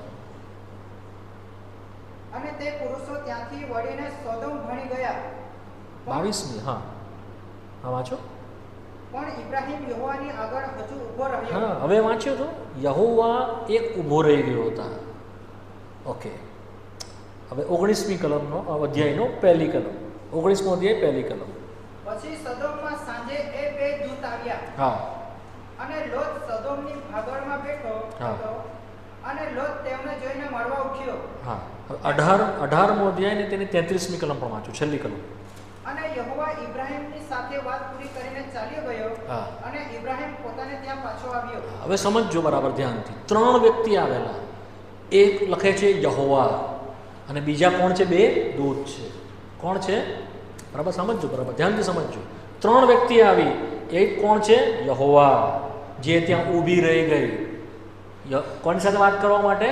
ઇબ્રાહિમની સામે. અને ઇબ્રાહિમે ત્યાં પ્રાર્થના કરી કે પ્રભુ તું સદોમમાં જો 50 હોય તો તું માફ કરી દે. પ્રભુ કહ્યું હા. 40 તો માફ કરી દે. 10 સુધી પ્રભુ આવ્યો. જો 10 ન્યાય હશે તો બી હું ચા છોડી દઈશ. કોણ હતું વાત કરતો હતો ઇબ્રાહિમની સાથે? યહોવા. જ્યારે બીજા 2 હતા તો કોણ હતા? દૂત હતા. તેઓ ક્યાં ગયા? સદોમ ગયા. પ્રભુ ત્યાં ઊભો રહી ગયો. 33મી કલમમાં કહે છે કે તે ઊભો હતો. કોણ હતો? કોણ હતો? તમે શું માનો છો? કોણ હતો? આ ત્રીજી વ્યક્તિ કોણ હતી? ખ્રિસ્ત પોતે છે. ખ્રિસ્ત પોતે છે. એના ઇન્કાર્નેશન પહેલા પ્રભુ જે પૃથ્વી પર આવ્યો, જન્મ્યો, તે પહેલા તે પૃથ્વી પર હતો. તેણે મારો સમય જોયો, તેણે જોઈને આનંદ પામ્યો. ખ્રિસ્તની સામે તેણે મધ્યસ્થતા કરી. યાદ રાખીએ તે પૃથ્વી પર હતો જ. નીતિવચનમાં વાંચે છે તે જ્ઞાન કે જે પૃથ્વી ઉપર રમે છે, ફરે છે, હરે છે, તેનાથી બધું પ્રભુએ બનાવ્યું. ત્યારે તે રમતું હતું. આપણો પ્રભુ છે વાલા. શરૂઆતથી જે યહોશવાને દેખાયો, જ્યારે યુદ્ધ થવાનું હતું ત્યારે યહોશવાની આગળ આવીને ઊભો રહી ગયો. જે મૂસા અને 70 વડીલોને દેખાયો ઉપર, એ બીજું કોઈ નહીં, આપણો પ્રભુ છે. જે ન્યાયાધીશના 6 અધ્યાયની અંદર ગિબિયોનને દેખાયો, કોણ હતો? એ પ્રભુ છે. પ્રભુ ઈસુ છે. બધી જગ્યાએ બહુ બધા રેફરન્સીસ છે, સમય નથી બધા વિશે કળવાનું. એની સંગતમાં તે હતો. આ સિમ્પલ હું કહેવા માગું છું. જૂના કરારમાં એની સંગતમાં વળગી રહ્યો, છેલ્લે સુધી વળગી રહ્યો. સમય તો પૂરો થઈ ગયો છે. મારી ઈચ્છા હતી એટલીસ્ટ 4 કહેવા વિશે. એક ઇબ્રાહિમ, બીજો તો મૂસા, ત્રીજો તો દાઉદ અને ચોથો તો પાઉલ. પણ બધા વિશે કહેવાયું નહીં. જો પ્રભુની ઈચ્છા છે તો આવતા વખતે હું એને રિપીટ કરીશ. બટ બીજું ટૂંકાણમાં એક જે હતું મૂસા વિશે તો મેં ઘણું બધું આપણે જોઈ ગયા છે. એના વિશે થોડીક જ વાત કહીને આપણે બંધ કરીશું. ઇબ્રાહિમે જેમ ઈસુ ખ્રિસ્તની સંગત પૃથ્વી પર માણી, તેવી જ રીતે મૂસાને પણ પ્રભુ ઈસુ ખ્રિસ્તની જે સંગત છે તેની બોલાવટ થઈ. પ્રભુએ એને તેડું આપ્યું. કેવી રીતે? બળતા ઝાડવાની અંદર. આપણે જોઈ ગયા છે. બળતો ઝાડવાને 40 વર્ષ મિસરમાં, 40 વર્ષ તેના મિદ્યાનમાં, 80 વર્ષે પ્રભુ એને તેડવો. પ્રભુ ગયો ત્યાં પ્રભુની હાજરીમાં પ્રભુ એને કહ્યું, તારા પગમાંથી ચંપલ ઉતાર, જે જગ્યાએ તું ઊભો છે તે પવિત્ર. પ્રભુએ વાત કરી અને એની નજીકની સંગત આપવામાં આવી. પૃથ્વીની ઉપર જેટલી વાતો કરવામાં આવી મેં તમને બધી જ કહી છે. જે અર્પણો, જે બલિદાનો, જે પર્વો કે મુલાકાત મંડપ, જે કંઈ પણ હતું ઈસુ ખ્રિસ્ત વિશે બોલતું હતું. તેણે જાણ્યું, એને ખબર પડી કે આ તો બધું એના દીકરાના વિશે છે, એની દીકરાની સંગત વિશે છે, એની દીકરાની હાજરી વિશે છે, એના દીકરાથી મળતી આશીષ વિશે છે, એની દીકરાની કૃપા વિશે, એના બલિદાન વિશે, બધું એના વિશે છે. આ પ્રકાશ આપવામાં આવ્યો. તો ઈસુ ખ્રિસ્તની સંગત કેવળ નવા કરારમાં પ્રગટ કરવામાં આવી છે એવું નથી. જૂના કરારથી એ સંગત પ્રગટ કરવામાં આવેલી છે. એ સંગતમાં જૂના સંતોને બોલાવ્યા અને નવા કરારના સંતોને બોલાવ્યા. બધા જૂના કરારના સંતોને વિશ્વાસથી તેઓને બોલાવ્યા. હજુ જે થયું નહોતું તેઓએ જોયું અને વિશ્વાસ કર્યો. આપણે કેવી રીતે જોઈએ છીએ કે જે થઈ ગયું તેની ઉપર વિશ્વાસ કરીએ છીએ. સમજ પડી? આ વચ્ચે છે પ્રભુ ઈસુ ખ્રિસ્ત. તેઓએ અગાઉથી જોઈને તેની પર વિશ્વાસ કર્યો અને તેઓને લેખે ન્યાયપણા લેખે ગણવામાં આવ્યો. ઈસુ ખ્રિસ્ત પરના વિશ્વાસથી તેઓએ સંગતમાં બોલાવ્યા છે, તેડાયેલા છે. આપણે આપણી પાછળ થઈ ગયું 2000 વર્ષ પહેલાં, આપણે જોયું નથી, આપણને ખબર નથી, આપણે વિશ્વાસ કર્યો છે. જે પ્રભુએ થોમાને કીધું, જેઓએ જોયા વિના વિશ્વાસ કર્યો છે તેઓને ધન્ય છે. આપણે જોયો નથી પણ વિશ્વાસથી આપણે તેને સ્વીકાર્યો, એ તેડાને પકડ્યું, એની સંગતને સ્વીકારી. અને મૂસા પણ આપણે જોઈએ છે, બધું રિપીટ નહીં કરીશ, પણ મરણના છેલ્લા દિવસ સુધી એને વળગી રહ્યો. કદી ગયો? ઇબ્રાહિમ કદી ગયો પાછો ઉરમાં? ગયો? કદી નહીં ગયો. તેના દીકરાની સ્ત્રીને માટે, પત્નીના માટે બી એલિયાઝરને મોકલ્યો, પોતે ગયો? કદી નહીં ગયો. આપણું કોલિંગ વાલા આવું હોવું જોઈએ. પળમાં જતા રહીએ, પળમાં આવતા રહીએ, પળમાં નો. જગતની મૈત્રી દેવની સાથે વેર છે વાલા. આપણે સમજીએ કેવા મહાન તેડાના માટે પ્રભુએ બોલાવ્યા છે. એને આપણે હલકું નહીં ગણીએ, એને કિંમત જાણીએ. દેવના દીકરાનું લોહીથી આપણને ધોઈને બોલાવેલા છે, સેપરેટ કર્યા છે, શુદ્ધતાના માટે, ન્યાયપણાના માટે, અનંતકાળના જીવનના માટે. એને હલકું ગણીએ, એને પકડી લઈએ. કંઈ પણ થઈ જાય પ્રભુ, હું આ તેડું છોડીશ નહીં. ત્રીજી વ્યક્તિ જે હતી દાઉદ વિશે હતી. સમય તો નથી મારી પાસે, બટ જો થોડુંક પ્રભુ જે કૃપા આપે એટલું થોડીક જ વસ્તુ જોઈશું, એના વિશે વધારે નહીં જોઈએ. 10 મિનિટમાં બંધ કરી દઈશ. મારી એવી ઈચ્છા છે, કારણ કે રહી જશે તો પછી રહી જ જશે. પહેલા સમુએલ 16મો અધ્યાયમાં આવીએ. પહેલું સમુએલ તેનો 16મો અધ્યાય. ઝડપથી આવો, એ સમય બચે. પહેલું સમુએલ તેનો 16મો અધ્યાય.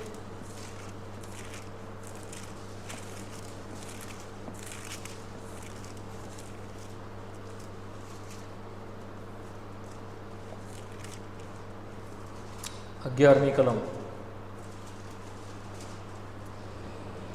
11 અને 12. પછી સમુએલે યસાઈને પૂછ્યું, હા, શું તારા સર્વ દીકરા અહીં છે? હા, તેણે કહ્યું, હા, નાનો હજી બાકી રહ્યો છે, હા, ને જુઓ તે ઘેટા ચારે છે. હા, અને સમુએલે યસાઈને કહ્યું, હા, માણસ મોકલીને તેને તેડાવી મંગાવ, હા, કેમ કે તે અહીં આવશે ત્યાં સુધી અમે જમવા નહીં બેસીએ. હા, તેણે માણસ મોકલીને તેને તેડી મંગાવ્યો. હા, હવે તે છોકરો લાલચોળ તથા સુંદર ચહેરાનો તથા દેખાવમાં ફૂટડો હતો. હા, યહોવાએ કહ્યું કે હા. ઉઠીને એનો અભિષેક કર, હા. કેમ કે એ જ તે છે. તેને તેડી મંગાવ્યો. એ શબ્દ પર ધ્યાન આપજો, બરાબર ધ્યાનથી. શું કર્યું છે? તેને તેડી મંગાવ્યો અને બોલાવ્યો. ક્યાં હતો? આ ઘેટા ચારતો હતો. જુવાન જોત, લાલ ચોળ, અર્લી એજમાં, જુવાનીની ઉંમરમાં, 14-15 વર્ષની ઉંમર છે આ એની. ઘેટા ચારતો હતો. ત્યાં પણ દેવની નજીકની સંગતમાં હતો, ખ્રિસ્તની સંગતમાં હતો. એની સાથે ગાઢ રિલેશનશિપમાં હતો. યુદ્ધ નહોતું, નોકરી ધંધા નહોતા હતા, કોઈ કામકાજ નહોતું. ઘેટા અને પ્રભુ એની વચ્ચેમાં પ્રભુની વાણી સાંભળતો, પ્રભુની આગળ પ્રભુનું ભજન ચડાવતો, ગીત ગાતો, વીણા વગાડતો, ક્લોઝ રિલેશનશિપમાં હતો. પ્રભુ જે અગાઉથી તેને ઠરાવીને બોલાવેલો હતો. સમય આવ્યો, પ્રભુએ એને કહ્યું કે જઈ એને બોલાવો, એને એનો અભિષેક કર. કેમ? એ મારો મનગમતો છે. કેવો છે? A man after my own heart, એવું તેના વિશે સાક્ષી આપવામાં આવી છે પ્રેરિતોના કૃત્યોની અંદર. એક્ટ્સ પ્રેરિતોના કૃત્યો 13મો અધ્યાય 22મી કલમ. ઝડપથી વાંચી જાઓ. પ્રેરિત 13 ને 22. તે માણસના વંશમાંથી 13-22, 13મો અધ્યાય 22મી કલમ, પ્રેરિતોના કૃત્યો. પછી તેને દૂર કરીને તેને દાઉદને તેને તેઓને રાજા થવા સારું ઊભો કર્યો. સારું ઊભો કર્યો અને તેને સંબંધે સાક્ષી આપી કે હા મારો મનગમતો એક માણસ, હા. એટલે કે યશાનો દીકરો દાઉદ હા મને મળ્યો છે. હા. તે મારી બધી ઈચ્છા પૂરી કરશે. હા, મારો મનગમતો એક માણસ દાઉદ મને મળ્યો છે. What a great pleasure! આ પ્રભુના શબ્દ છે. મારે મળ્યો મનગમતો. શું કરશે તે? મારી બધી ઈચ્છા પૂરી કરશે. Fulfil my all desire, a man after my own heart. ઇંગ્લિશમાં છે મારા હૃદય પ્રમાણેનો માણસ. તેને ક્યાંથી પ્રભુએ બોલાવ્યો? વાંચીએ બીજું સમુએલ 7મો અધ્યાય. બીજું સમુએલ 7મો અધ્યાય 8મી કલમ. બીજું સમુએલ 7 ને 8. વાંચો, ઝડપથી વાંચો, સમય પકડે છે. તો હવે મારા સેવક દાઉદ એમ કહે કે સૈન્યનો યહોવા આમ કહે છે કે હા મારા લોકો પર એટલે કે યશાયેલા પર અધિકાર થવા સારું. હા મેં તમને મોડામાંથી ઘેટા પાછળ તું ભટકતો હતો, મેંઢવાળની પાછળ, ઘેટાની પાછળ તું ભટકતો હતો, ત્યાંથી મેં તમને બોલાવ્યું. ત્યાંથી મેં તને બોલાવ્યો. ઘેટા, મેંઢવાળ, ત્યાંથી મેં તને બોલાવ્યો. હવે ગીતશાસ્ત્ર 78માં આવો, 70મી કલમ. ગીતશાસ્ત્ર 78 ને 70. વાંચો, ઝડપથી વાંચો. તેણે ઘેટાના વાડાઓમાંથી હા પોતાના સેવક દાઉદને પસંદ કરીને લીધો. હા, ઘેટાના વાડામાંથી. પસંદ કરીને લીધો. હા, 71મી કલમ. ઉજળી ઘેટીઓની પાછળ ફરતો હતો, ત્યાંથી તેના લોક યાકૂબના સંતાનનું તથા તેના વારસા ઇઝરાયેલનું પાલન કરવા તે તેને લાવ્યો. હા, ત્યાંથી બોલાવ્યો. દૂધણી ઘેટીઓની પાછળ ભટકતો હતો, ત્યાંથી દેવે તેને બોલાવ્યો. બોલાવો, આપણે તપાસ કરીએ પ્રભુએ આપણને ક્યાંથી બોલાવ્યો, કેવી જગ્યાએ આપણે હતા અને આપણે શું કરતા હતા. મારા જ્યારે હું તપાસ કરું, જોઉં છું, તો કદી ભૂલી શકતો નથી હું ક્યાં હતો. માટે આ હંમેશા આ શબ્દો મારા મનમાં, મારા મગજમાં હંમેશા હોય છે. પ્રભુએ મને જ્યારે બોલાવ્યો ત્યારે મારી કેવી સ્થિતિ હતી, હું શું કરતો હતો, હું કેવી રીતે રહેતો હતો, હું ક્યાં રહેતો હતો, આપણે કદી ભૂલી શકતા નથી. જો આપણે ખરેખર પ્રભુથી બોલાવેલા છે, હંમેશા તે આપણા મત પર ચીકાઈ ચોંટેલું રહેશે. કદી નહીં ભૂલી શકીએ ક્યાંથી આપણને બોલાવે. જો તે ત્યાંથી આપણને નહીં બોલાવતે વાલાઓ, આપણી કોઈ સુધી રીતે તેણે ત્યાંથી આપણને બોલાવ્યો. ઘેટાની પાછળ ભટકતો હતો, ત્યાંથી અધિકારી થવા સારું, રાજા થવા સારું પ્રભુએ તેને બોલાવ્યો. તો આ બોલાવ્યો અને પછી શું કરી છે ને? પ્રભુની નજીકની સંગત આપી છે. બીજું ઘણું બધું હતું ડિટેલિંગ, પણ એ બધું હું છોડી દઉં છું. પરંતુ આ એટલો નજીક પ્રભુ ઈસુ ખ્રિસ્તની સાથે હતો. જૂના કરારમાં આના જેવો પાત્ર બીજું કોઈ નથી. પ્રભુની ઈચ્છા હશે તો ડીપ સ્ટડી આની ઉપર કરીશું, દાઉદની ઉપર, ઇન ધ ફ્યુચર, ભવિષ્યમાં, જો પ્રભુની ઈચ્છા છે. આના જેવું પાત્ર જૂના કરારની અંદર જે ઈસુ ખ્રિસ્તની સંગતમાં બહુ ગાઢ ઓતપ્રોત હતી, એવું પાત્ર બીજું કોઈ નથી. મૂસાને ઈસુ ખ્રિસ્ત જે છે તેને પ્રગટ કરવામાં આવ્યો, પણ દાઉદને ઈસુ ખ્રિસ્તની સાથે જે એકતા છે, જે વનનેસ છે, તે પ્રગટ કરવામાં આવી. શું આપી? એની સાથેની જે એની યુનિટી છે તે દાઉદને પ્રભુએ આપી. માટે ગીતશાસ્ત્ર તમે આખું વાંચો તો તેણે પ્રભુ ઈસુ ખ્રિસ્ત જે બોલે છે વધસ્તંભ પર, તે બોલ્યો. કોણ બોલ્યો? દાઉદ. ફરી પાછું કહું છું, બરાબર ધ્યાનથી સાંભળજો. ગીતશાસ્ત્રની અંદર મસાયક સામ્સ લખવામાં આવ્યા છે. મસાયક સામ્સ એટલે ખ્રિસ્ત વિશે લખાયેલા ગીતો જે વધસ્તંભ પર પ્રભુ બોલે છે, તે બધા દાઉદ બોલે છે વર્ષો પહેલા. કેવી રીતે બોલ્યો ખબર તમને? ક્લોઝ રિલેશનશીપના લીધે. તેનો જે આત્મા, એટલે દેવનો ખ્રિસ્તનો જે આત્મા છે તે તેની માહે હતો અને તે બોલતો હતો. જે અનુભવ ખ્રિસ્ત કરતો હતો વધસ્તંભ પર, તે પોતે તે અનુભવતો હતો. Intimate relationship. જો થોડી તમે લખી લો, હું ખાલી તમને રેફરન્સ આપતો જાઉં, ઝડપથી તમે જોઈ લો. એ પહેલાં જોઈ લો બીજું સમુએલ 5 મિનિટમાં બંધ કરી દઈશ. આઈ એમ સોરી બટ ઇમ્પોર્ટન્ટ છે માટે તમે જોઈ લો. બીજું સમુએલ 23:2. બીજું સમુએલ 23:2 વાંચો 303 નંબરના પાના ઉપર. યહોવાનો આત્મા મારી મારફતે બોલ્યો, હા, અને તેનું વચન મારી જીભ પર હતું. હા, તેનું વચન મારી જીભ પર હતું. યહોવાનો આત્મા મારી મારફતે બોલ્યો. ખ્રિસ્તનો આત્મા તેઓની મારફતે બોલતો હતો. કેવી રીતે બોલતો હતો? પિત્તરનું પત્ર, પહેલું પિત્તર. આ બધી કલમો છે ને, તમે ઘરે જઈને સ્ટડી કરજો. અત્યારે તમને વધારે ખબર નહીં પડે, તમે ઘરે જઈને બરાબર વાંચજો આને. પહેલું પિત્તર 1 અને 9. પહેલું પિત્તર 1 અને 9. હા વાંચો 10મી કલમ 1 ને 10. જે પ્રબોધકોએ તમારા પર થવાની કૃપા વિશે ભવિષ્ય વચન કહ્યા, હા, તેઓએ તે તારણ વિશે ખંતથી તપાસીને શોધ કર્યો. હા, 11મી કલમ. તેઓમાં રહેલા ખ્રિસ્તના આત્મા, હા, તેઓમાં રહેલા ખ્રિસ્તના આત્મા. આ જૂના સંતોની વાત લખે છે. જૂના સંતો તે શું કહે છે? તેઓમાં રહેલા ખ્રિસ્તના આત્માએ હા, ખ્રિસ્તના ખ્રિસ્તનો દુઃખ દુઃખ તથા તે પછીના મહિમા વિશે હા, અગાઉથી તેઓએ સાક્ષી પૂરી. પછી ત્યારે તેણે કયો હા, અથવા કેવો સમય બતાવ્યો હતો, હા, એની તપાસ તેઓ કરતા હતા. હજુ થયેલું નહીં. અગાઉથી પવિત્ર આત્માએ બતાવ્યું ખ્રિસ્ત આવશે, ખ્રિસ્ત આવું સહન કરશે, અને તેઓનો સમય તપાસતા હતા. ક્યારે બનશે, કેવી રીતે બનશે? દેવનું આત્મા તે પહેલાંથી જે બનેલું નહીં, ખ્રિસ્તની સંગત તેઓને પ્રભુએ આવી. સમજ પડે તમને? હું આશા રાખું છું, મને સમજાવતા હજુ બરાબર નથી આવડતું, પણ તમે સમજો છો. સમજ પડે છે ને? નહીં સમજ પડતી? જ્યારે અત્યારે હું પ્રભુ ઈસુ ખ્રિસ્તના આગમન વિશે બોલું, અને આપણે તો આગમન જોયું નથી કેવું થશે, પણ આપણે આજે વાત કરીએ છીએ ને પ્રભુનું આગમન થશે, આવું થશે, તેવું થશે, વાત કરીએ છીએ. એવી જ રીતે પ્રભુનું પહેલું આગમન જે પ્રભુ આવી ગયો તે વિશે તેઓ વાત કરતા હતા. આપણે અત્યારે વાત કરીએ છીએ પ્રભુ ક્યારે આવશે આપણને ખબર નથી. તેઓ પણ પહેલો પ્રભુ ક્યારે આવશે એ લોકોને ખબર નહોતી, પણ આવવાનું છે ચોક્કસ, કરવાનું છે ચોક્કસ, દુઃખ સહન કરશે, બધું. સમજ પડે? એ સેમ આપણી સ્થિતિમાં તેઓ હતા એ ટાઈમે. હવે જો તેઓ કેવી રીતે, ઝડપથી તમને રેફરન્સ આપી દઈશ, તમે લખી જાઓ. ગીતશાસ્ત્ર 2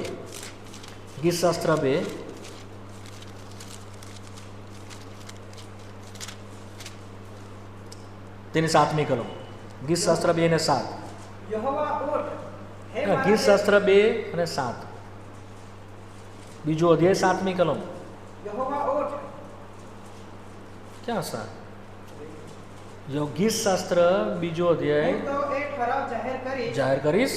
યહોવાએ મને કહ્યું કે હા, તું મારો પુત્ર છે, હા, આજ મેં તને જન્મ આપ્યો છે. હા. એ પુત્ર છે તે રેવલેશન ક્યાં ખોલવામાં આવ્યું છે? ગીતશાસ્ત્રની અંદર. મેં તમને કહ્યું ને, ઈસુ ખ્રિસ્ત જે પુત્ર છે એ ગીતશાસ્ત્રમાં ખોલ્યું પ્રભુએ. ત્યાં એને ખબર પડી તું મારો પુત્ર છે, મેં તને જન્મ આપ્યો છે.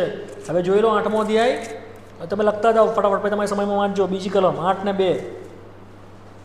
તારા શત્રુઓને લીધે હા, તે બાળકોને તથા ધાવણાઓને મોઢે તારું બળ પ્રગટ કર્યું હા. છે. આ વચન માથીની સુવાર્તાની અંદર 21મા અધ્યાયની 16મી કલમમાં પ્રભુ ઈસુ બોલે છે. તે દાઉદ પોતાના ગીતમાં બોલે છે. 16મો અધ્યાય. હવે તમે વાંચો 6ઠ્ઠી કલમ બી વાંચી જાઓ. 8મો અધ્યાય 6ઠ્ઠી કલમ.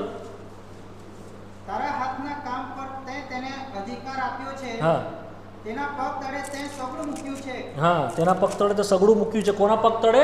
ઈસુ ખ્રિસ્તના પગ તળે. એ લોકોને અગાઉથી પ્રભુએ પ્રગટ કર્યું. હવે 16મા અધ્યાયમાં આવો.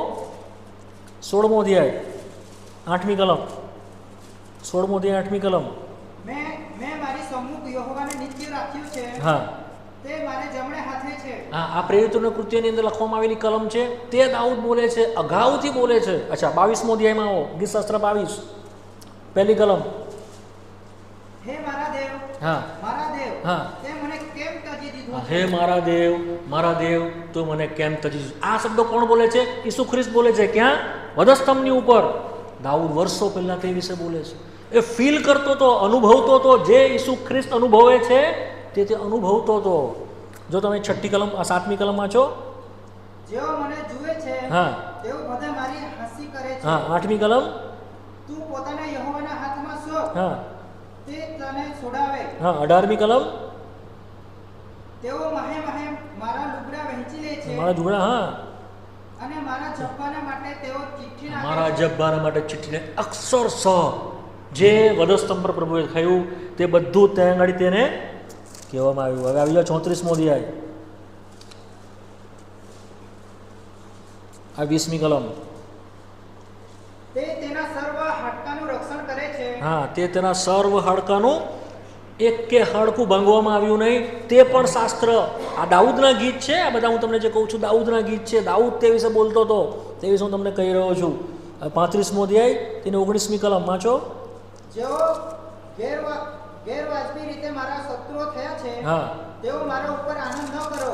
હા જેઓ વિનાકારણ મારો દેશ કરે છે, હા તેઓ આંખના મિચકારા ન મારો. હા, આ વાત યોહાની સુવાર્તાના 15મા અધ્યાયની 25મી કલમની અંદર પ્રભુ જે બોલે છે તે તેણે શરૂઆતમાં અગાઉથી અભિવાદન કર્યું. 40મો અધ્યાય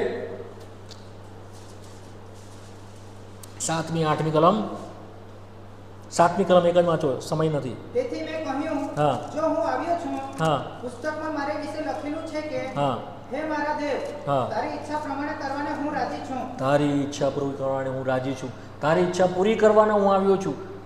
હિબ્રુઓના પત્રની અંદર આ વાતને પ્રભુએ નોંધતા જે ઈસુ ખ્રિસ્તે જે કર્યું તે વિશે લખ્યું છે. 45મો અધ્યાય તેની 6મી કલમ.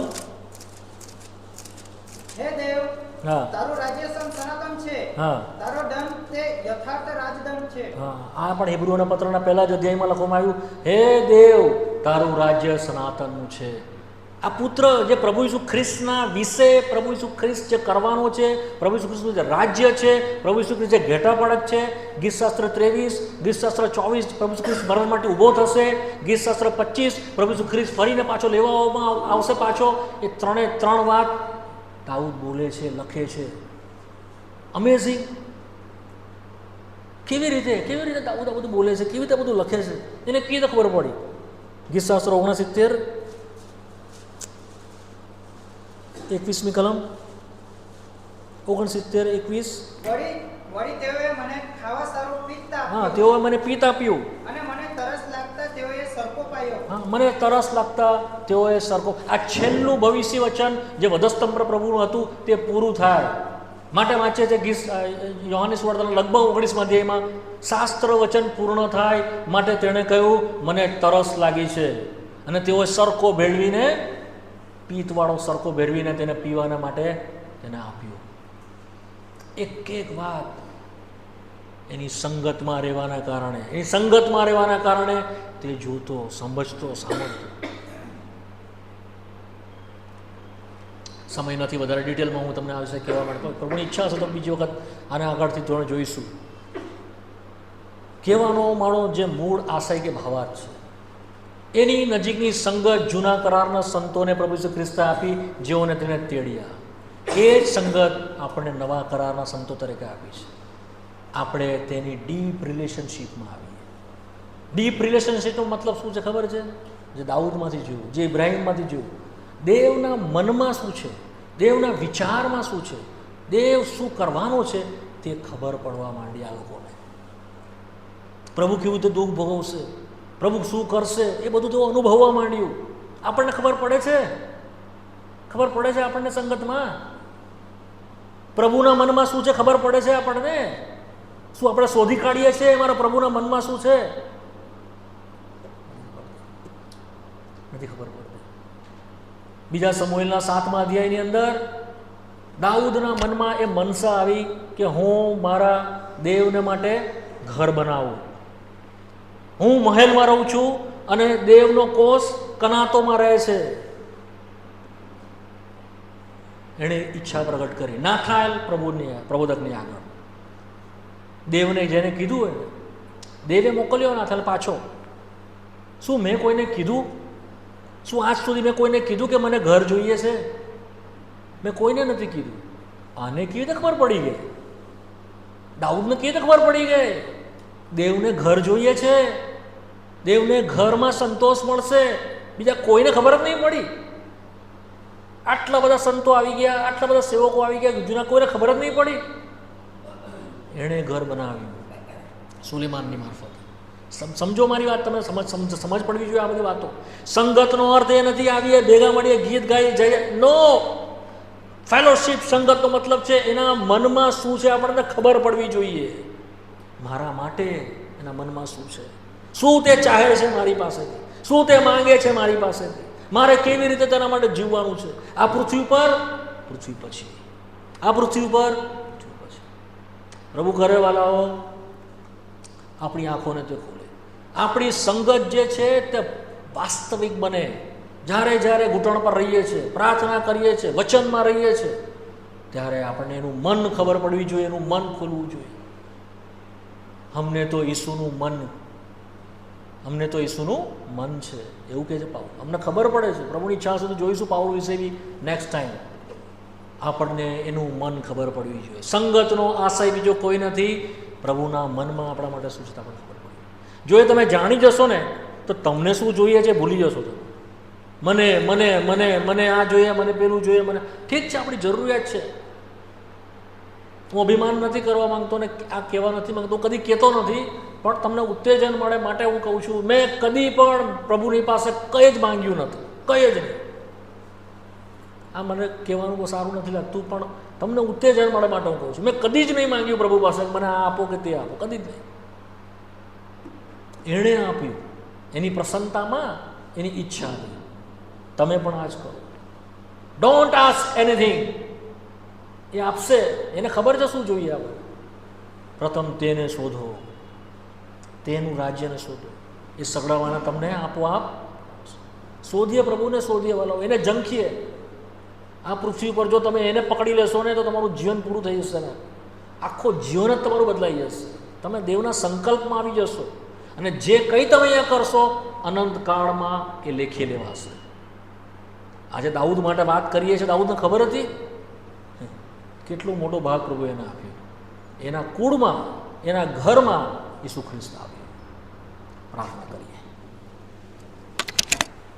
સમય નથી માટે બધા નહીં પ્રાર્થના કરી શકીએ.